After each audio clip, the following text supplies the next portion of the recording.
Hello, and welcome to another episode of Scavenger Life. This is episode number 422 at scavengerlife.com. Ryan just woke up from a nap. Ryan. Yes. Are you ready for a recession? We were talking about it this week on the forum, and yes, election time is coming in a time when politics aside, this happens sometimes. We have no idea if a recession is coming, but the facts are that the U.S. economy, just historically goes up and down, and we haven't had any kind of blip in the economy since 2008. So people are just saying, there could be. What's going to happen? So that doesn't matter if it's going to or not. I think for us, especially after 2008, we're like the people that grew up in the Depression where we remember how it was kind of scary. So we're always thinking about what happens if we don't make the kind of money we make right now. Right. So how do we prepare? Let's talk about it. Okay, you've obviously thought about it. How do I answer this question? And it's funny, too, because, when things are going really well, I feel like people who are frugal, people like to laugh at frugal people. Why are you frugal? Life is so good. Well, when things go bad, frugal people are the ones who, already have baked in ways of doing things that make a lot of sense. Yeah. And this is what we do. And a lot of this is just pulled from either the personal finance kind of subworld online or, Frugal Times or whatever, all that stuff. So, number one, no consumer debt. Yes. We pay for everything every month. All of our personal life is paid for. All we have are mortgages. Our cars are paid off. All that stuff. We have been renovating a place, so we've taken on some debt there, but we're paying that off as fast as we can. But that's like a business expense on an income-generating property. Right. Have anything to say on that? Consumer debt is like car payments and things where you're buying things that you can't pay for a long time. Right. It's not like, oh, I bought a used TV for $500. No. Right. I'm talking about a $50,000 car that takes years and years to pay off. Yeah. And again, no judgment towards other people. We're just telling people how we live. Okay. Number two, insurance. Yes. It's good to have insurance. You have to have it in a lot of places. Right. But the thing for us, we save a lot of money, and we've talked about this before by having high deductibles. Yeah. So on any insurance we have, I'm always like, what's the highest deductible I can have? So for our homes and for our rentals, we actually have a $10,000 deductible, and that makes our insurance super low. Yeah. And the thinking is this: we would never go to our insurance company for something small. Right. Broken window, a small repair on the roof. I don't need a $500 deductible because I'll just pay that. It's myself. Because our insurance payments are so small a month, if you think about it, we're then saving money every month. And why don't we say one bad thing happen every decade? Right. We basically have saved that kind of money anyway. To fix it. And if nothing goes wrong, we just saved a lot of money. Yeah. That comes from the personal finance world. What do they call it? Independent finance. What is it? It's FIRE. Yeah. Financially independent. Retire early. Yeah. That world. Yeah, right. This isn't something new that we've come up with. We didn't just make that up. Somebody told us to do that. But it's something that it makes a lot of sense. I think our insurance is half as much as it would be if we had. I've talked to other people where they're like, "Oh, I'm looking at this insurance price. Why is it so much?" And I'm like, And also the reason why we can live with a high deductible is because we do save, and we'll talk about that in a bit. We have it's money. If something goes wrong, we have the money to because fix we it. save it, Right? Because we don't spend it, Right. And the one thing also we have is we have good liability protection, because we do have like our rentals and it's businesses, but it's actually really cheap. Like it's not bad. Like, actually, I don't think I've told you this. I actually talked to our insurance agent about getting an umbrella policy. Oh, right. Yeah, we had talked about that. It's like $500 a year. A year, yeah. For $1 million. Yeah. Just get it. Yeah. Well, I'll take $1 million. I mean, if you have multiple properties and multiple businesses, right. which we do, she told us that a while ago. This is before we had like a business and a building on Main Street. We were like, but then we talked to some other people who have like a bunch of buildings, and they're like, oh. So it's like liability on top of liability. Yeah, it's like, cheap. It's $500. Did you get it, or we're gonna get it? We're gonna get it. Okay, we're gonna go tomorrow. Okay. Something else. No extra expenses, and by this I mean in this world of like really convenient life, a lot of this stuff is auto pay, like everything gets put on auto pay, and it's great, right? So I don't do write a check every month, but I keep track of all of our auto payments. Like you're looking at them to make sure if for some reason our internet bill doubled, because that's happened before where you're like, wait, they made a mistake and they're hoping you didn't. Or that like 2-year period where they give you a cheaper price just flipped and we need to do something about it. Exactly. Or we signed up for something, some like magazine subscription that I didn't know that was auto pay every year. Right, and all of a sudden it's $30 a month. I don't let any extra expenses slip through. And it doesn't take that much just to keep an eye on that kind of stuff.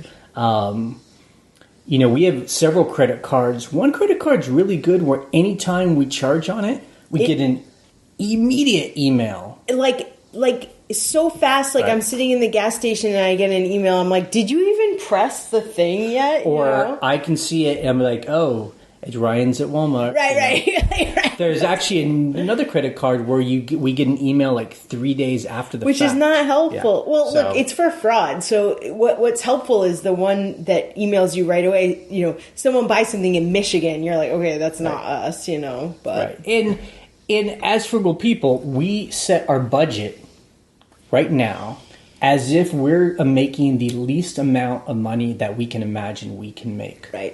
Right, exactly. So I talk about it, on this podcast. Like on eBay, we need to make $1,000 a week on eBay. To cover everything. And if we had to only do our lives on $1,000 a week, it would be hard.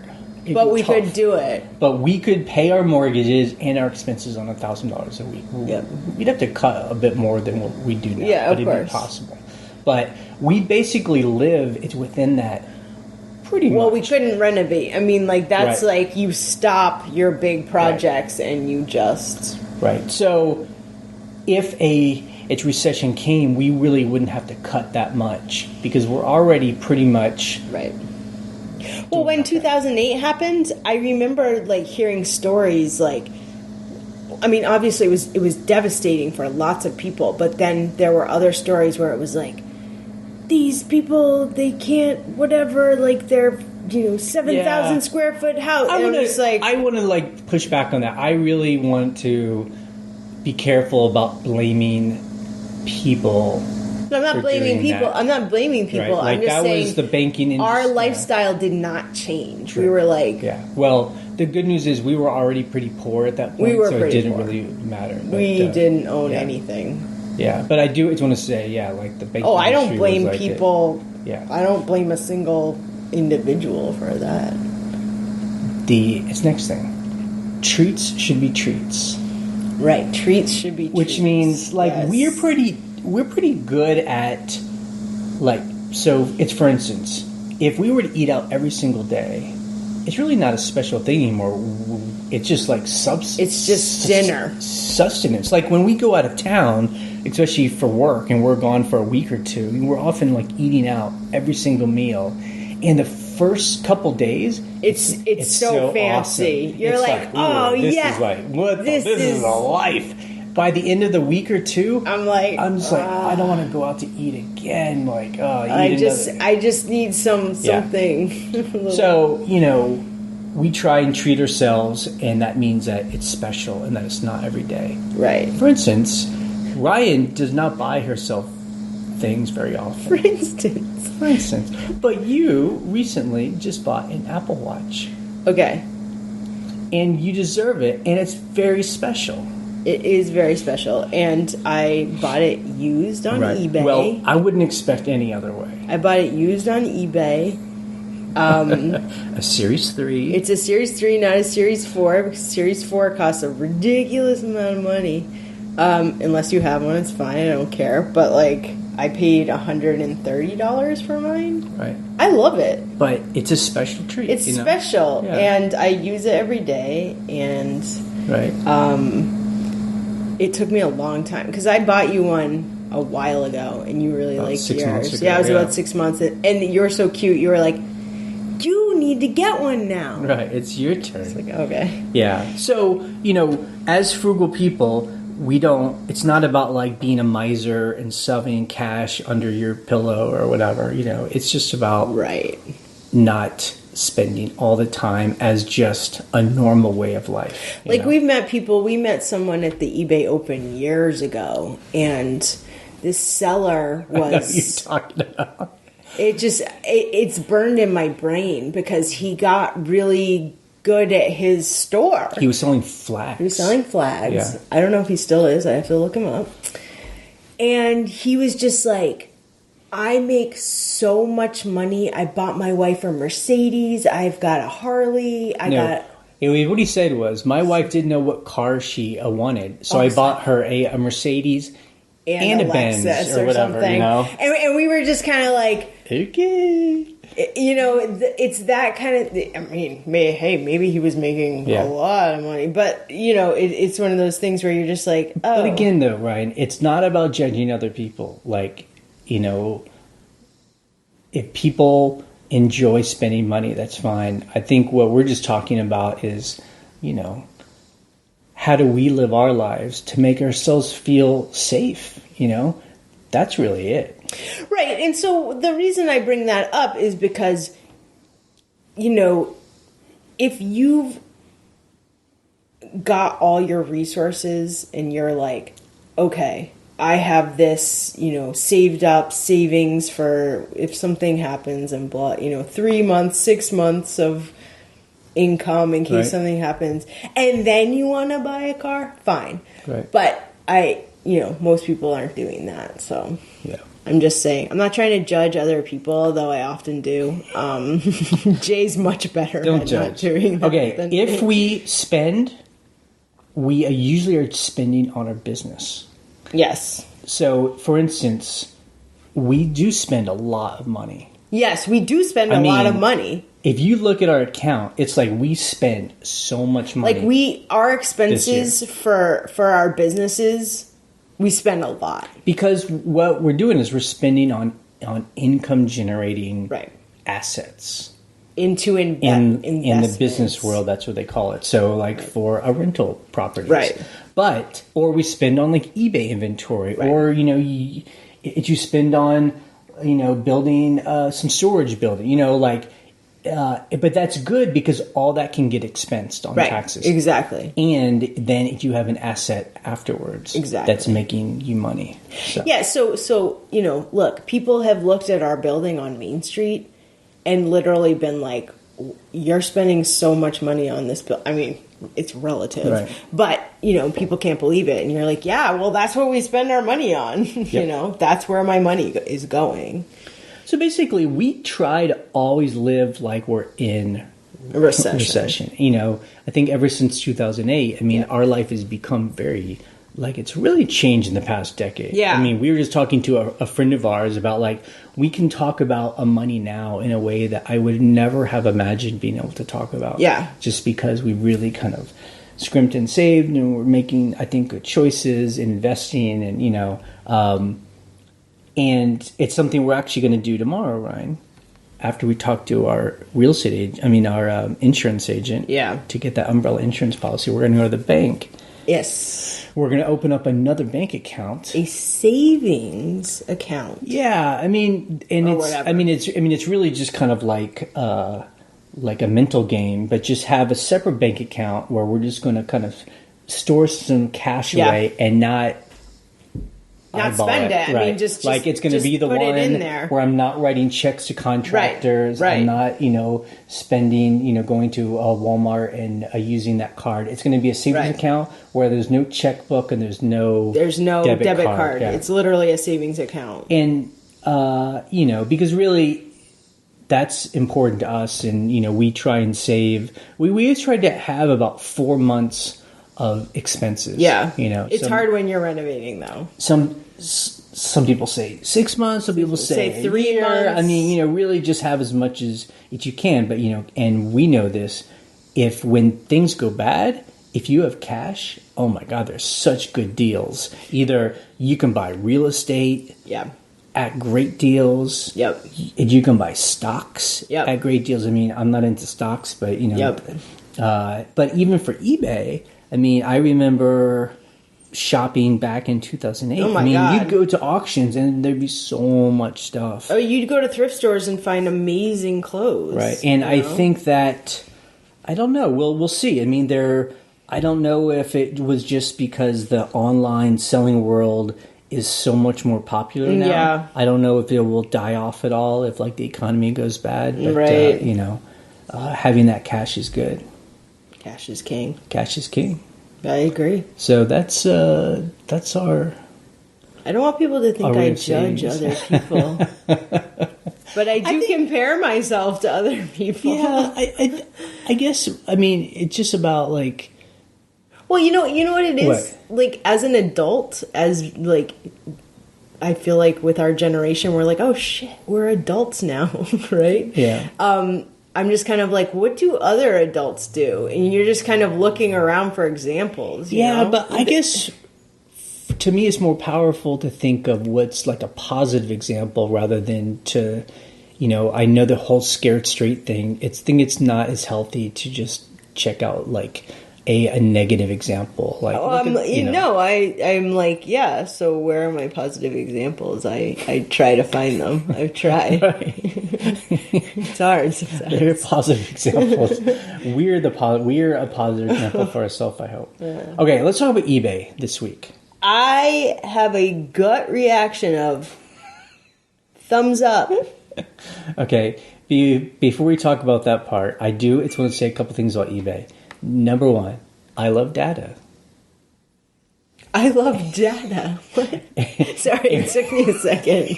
I'm like, was that a t-shirt we sold? And why do I say that? Because I noticed if you look at the offer page, like if someone sends an offer to us. Yeah. Right, it now says on the right-hand side, it tells you how old the item is, how long it's been up on eBay. Really? And I don't know if that's a new thing. I think it's new. Or if it's something I noticed, but I think that's really smart because then that allows us to make a choice between how hungry are we. You're like, get rid of this thing. Like, I've only had that up for 3 weeks, I'll wait. Or, oh man, I've had that up for 9 months. I mean, normally we're really good. Like, we know our inventory. We can kind of tell. But there are times where I am just like, I don't know how old that is. But I will say then, so that shows that eBay knows they have all this info and they're able to change their format and show you info. I mean, we talked about this on the... Show me info. It's forum. Show me the history of offers I had on this item. Like, all of them back and forth. Right. Show me if this person I've had dealings with, it's before. Show me that. I mean, I wish that... Okay, more data. Are you ready? Yes. On your seller hub, on the sold page, it shows you which item was sold via a promoted That is listing. new within the last couple of weeks. That's so cool. The last month, I think. And again, finally, we have to give credit where credit's due. A lot of us talked about that. eBay credit.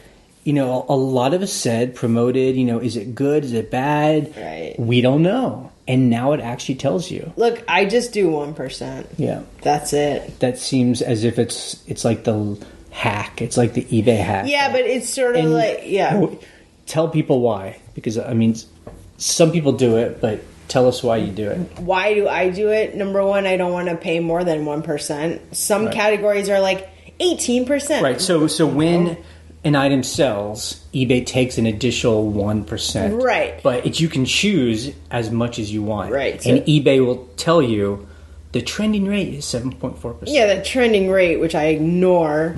And I just, if it's making a difference, then I'm going to pay the least amount. But you don't know. That the problem is, okay, sold via promoted listing, some t-shirt or something. Well, would they have bought it anyway?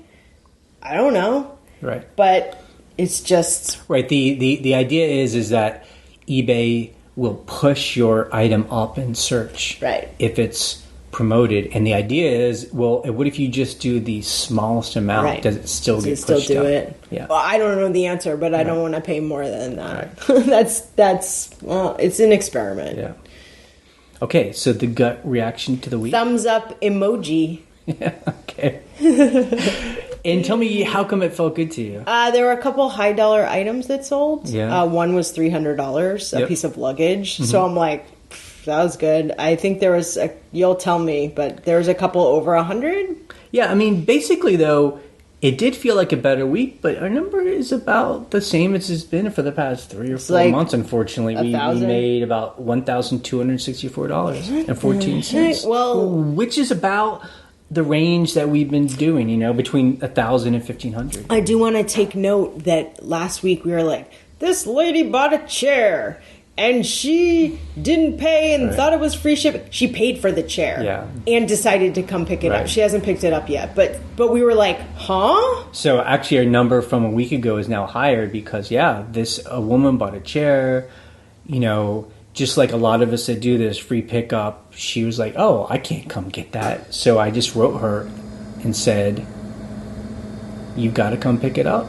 And she says, okay, I will. And she paid. I mean... So she's coming Friday. That was the amazing thing, is that Jay wrote a great note where he was like, come on out to our area, spend a weekend. Yeah, she's like 4 hours away. I was like, just come out, and it was like... Me and my silver tongue. I mean, you wrote a nice note, and maybe that helped. So, it's great to sell that chair. Then the other big thing we sold this week was a piece of luggage. Tumi. Yep, a Tumi, Tumi. That's high-end luggage. We bought it for nothing. $20. 20? Did we pay 20?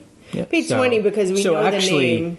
We actually paid very rarely, a lot of money for us. Yeah, I don't pay $20. We know it's a high dollar item, and it sold within, 3 months. 3 months? Oh, I think it sold within a month. Really? Okay. I think it was quick. Yeah. I think we bought it a couple months ago. I got you. Okay. But anyway, so that's, that is an example where we do follow what other people say, be willing to pay more money than normal, sell it faster. I mean, what a great, That was a great sale. Yeah. I was like, yes. We sold a ceramic bowl for $86. I only bring that up because I love my ceramics, I love my ceramics. And you always go, we got that at the auction. Yeah. Shut up. We bought a whole table. It's like you go buy this whole table, and this is like the spoils go to the ones who are patient and have a lot of storage. I mean, a lot of storage, willing to photograph it, willing to store ceramics, and willing to ship and research it and try and come up with enough cool keywords. Yeah, but I mean, we go out there and there's 3 6-foot shelves full of ceramics and glass, kind of all stacked on each other. But you know and it looks like chaos. What a bunch of losers. What a bunch of garbage. But I see them, they're all special to me. They all sell. Look, I'm going into that shelf every week, you know? So. And we sold 5 hats. Just individual hats. Our clothing is on mega sale, but I don't know if it's making a difference or we're just selling stuff for a crazy price. Well, I think that our prices on hats are getting so low that we're starting to compete with all the hat guys who are selling them for $10, $12, $10 sales we get. So 10 But they're sad day. They're pretty. But there's some hats where I'm like, finally, just Get that out of my storage. I have so many hats, it's not funny. Yeah. It's embarrassing. No, Ryan. Like, They're all special. Okay. Scavenge of the week. We didn't scavenge again. We are starting to sell a lot of our own stuff. Yes. So after we had renovated that apartment, right, we had been gathering a lot of stuff and buying stuff, and then we finally have put a lot of... We've done the apartment. It's done. Everything's in the apartment, staged. And now we have piles of stuff. Yeah, stuff where you're like, oh, we didn't end up needing this. And so we're now starting to sort the stuff. We'll keep that for a rental possibly. Or we'll just sell it. Sell this thing. Yeah. So that's, we don't buy a lot of stuff for ourselves. But, man, we sure do collect a lot of stuff. So especially for rentals. Yeah. It's just... But the thing is, when you're filling up a rental, this is like a whole shampoo and booze episode about to happen. But, you just need so much. Every room needs so much. You need a mirror, you need art, you need hooks, you need lights, you need plugs, you need the rugs. USB plugs, you need rugs, you need linens, you need pillow, blah, blah, blah, blah, blah, blah, blah, blah, blah, blah, sewing machine. Sound machine. A sound machine. I'm like, sewing machine. I did use the sewing machine. Pillows. Just like, there's so much. Sure. Like, you're in a room and you're like, that whole corner is empty. We have to, put stuff. That's why you go to rentals, and we've been to these Airbnbs. Where they're empty. Where they have nothing. Like you're in a dorm room where there's, like a dorm room that no one moved into yet. You're like, what? A bed. Yeah, with no sheets and no pillow. And it's a plastic covered mattress. Overhead light. Oh, my God. I've stayed in dorm rooms like that. Customer issues. Returns. People returning things. Yeah, we're getting returns, or people starting returns and then not sending getting anything. Confused about if they sent them, or they say they sent stuff and I didn't get it and they didn't open a return. I don't really know what's going on. I will say one funny thing, and I guess it's going to be a returns. Someone bought something. We will ship things in recycled boxes. Oh my God! And she wrote to us, or she wrote to eBay, like she opened up a return case, and it said, I bought an X, but I got a box of Swiffer wipes. It was a Swiffer. No, it was a Swiffer mop box. Right. And either she didn't open the box. She didn't open the box. I'm like, lady, it's a recycle. Open. Well, I had to write. I wrote to her 3 times. I was like, please open the box because your item's in there. Right. And then she was like, oh, didn't close the return. Yeah, there you go.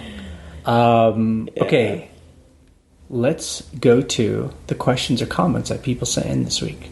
You can call our voicemail line. The phone number is 540-407-8486. Or you can email us an audio file from your phone. Our email is thescavengerlife@gmail.com. Hi guys, it's Kevin from Western Mass. I wanted to call again about the managed payments I called last week. And once again, I've been in this program for a week and a half, and I have another crazy issue with managed payments. I was just on the phone with them for 28 minutes, managed payments division. So this morning I woke up and I had 10 listings removed because they were arcade coins. Now, they're not coins from any country. They're not like wheat pennies, buffalo head nickels, coins from UK. No, they were straight up old Chuck E. Cheese and video game arcade coins. Literally no monetary value except currency value. They do have obviously a monetary value. I bought a huge lot at a box lot auction last month, and I'm trying to list them. And I woke up and they were all the ones I listed were pulled. So the reason why it was pulled from eBay wasn't clear at all. So I called up the number that they gave me, the managed payments division, and I was under the assumption that it was just because it had been listed under the wrong category in eBay, and I need to do it to Collectibles Arcade. But no, the lady in the managed payments division told me that there's certain categories in eBay that will not accept managed payments. So once they search it, the system sees that you've listed these items and you have managed payments, they will shut down the listing. It is unbelievable why I can't list Chuck E. Cheese arcade video game coins with managed payments. The girl I spoke to had no idea why I couldn't. She spoke to her boss, still the same. So yeah, Second issue, actually this is the third issue with marriage payments I've had in a week and a half. I really wish I never signed up for it. And now I cannot get out of it because it's been too long, according to her. Then I spoke to her boss, and he agreed that I cannot now get out of marriage payments when last week I was told I could. So I think my next steps I'm going to do is I'm going to open up a second eBay store and list these items. I just have a small store and mainly use it just for buying on eBay and then flipping those items in my main eBay store. But yep, and then the second eBay store, I will just accept PayPal, not opt into the marriage payments until they get all these issues and kinks worked out with the marriage payment system. So I would highly recommend no one, listen to this, sign up for marriage payments right now. There's literally no upside to this program. And still, I can't sell to the global shipping program. All right? Have a great day. Keep up the great work. And congratulations on the new Airbnb. Thanks. Bye. Thank you for your service. He is on the front lines giving us all good info. Yeah, the managed payment program, I don't see any upside at all to helping them test it. They don't. That's too bad. I don't know if they give you better rates or anything, but I yeah. don't think so. I just want to wait till they make us do it and I can run my store exactly how I run it now.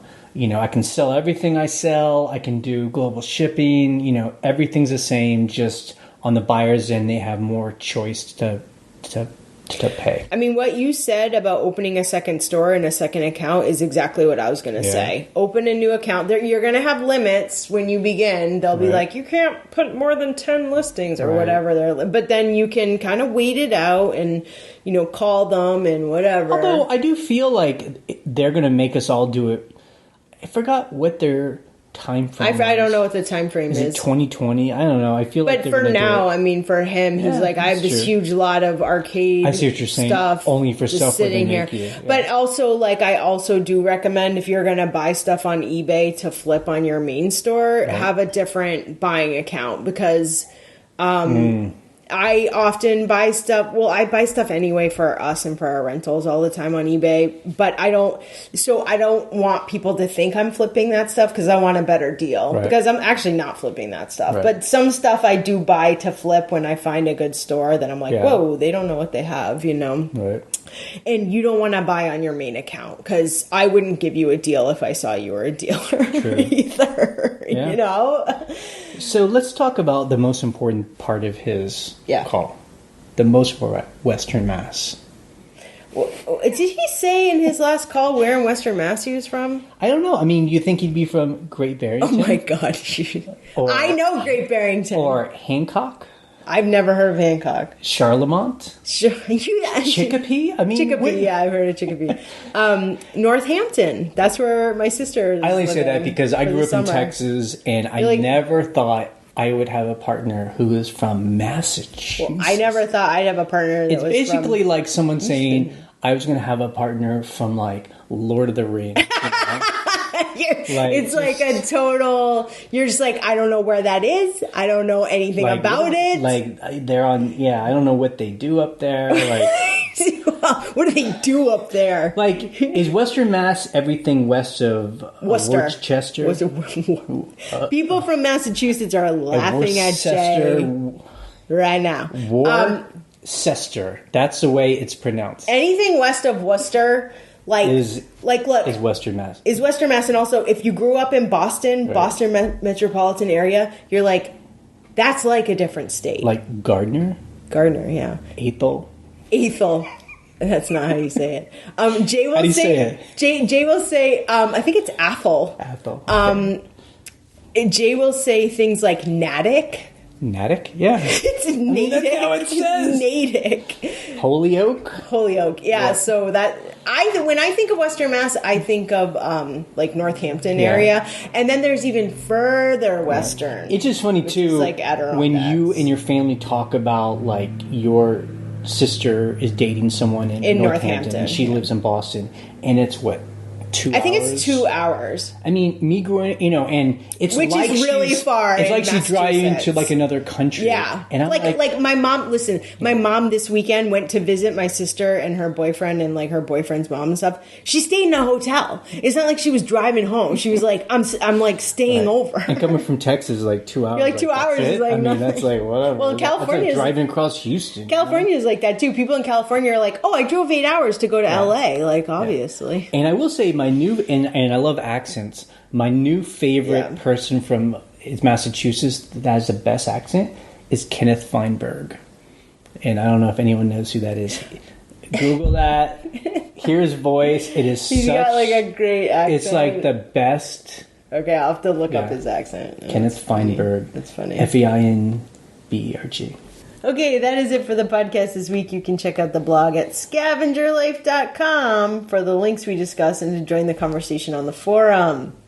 If you sign up for the forum, I will deny you because that's me making sure you're not a spam bot. Yeah, people get really upset about it, but I get spam bots. I get like 50 every 2 days. So don't be mad. No, I know, but like, look, I need people to email me. All you have to do is email me, say, "Hey, I'm a human," and I'm like, "Great, I'm approving you." Okay, you can call and leave a question or a comment on our voicemail line. Again, the phone number is 540-407-8486, or you can email us thescavengerlife@gmail.com. We post an episode every Monday morning. On Wednesday, we post a What Sells video from Stephen Schultz. And we're ending this podcast in 3, 2, 1. Sell trash, be free.